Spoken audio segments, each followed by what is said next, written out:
Is there a sunnah of what should be said or done after burping?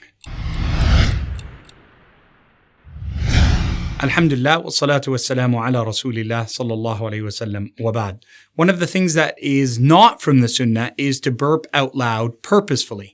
And we know that this is taken from the hadith of the Prophet sallallahu alaihi wasallam, where someone was letting out these kind of smells and eruptions from their mouth.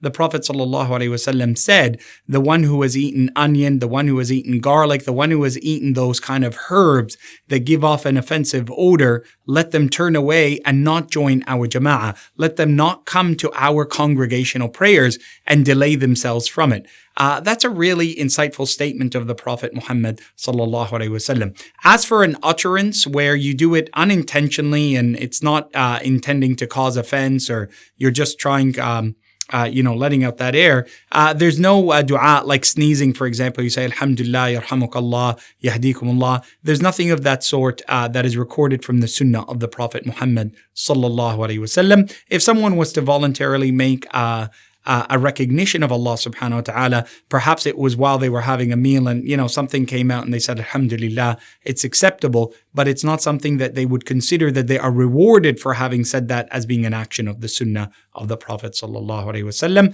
and they certainly would not recommend it to others. This is what you should say. Hey, thank you for watching, and subscribe so you can continue to get the rest of the videos. I don't know whether somewhere over here, there, whatever, whatnot. It's beautiful, this series of videos, Faith IQ, and we need your support, and that's by watching it, by sharing it, and then by donating towards it so we can continue to make more videos that deal with more of your issues. Jazakumullah khair, wa assalamu alaikum wa rahmatullah.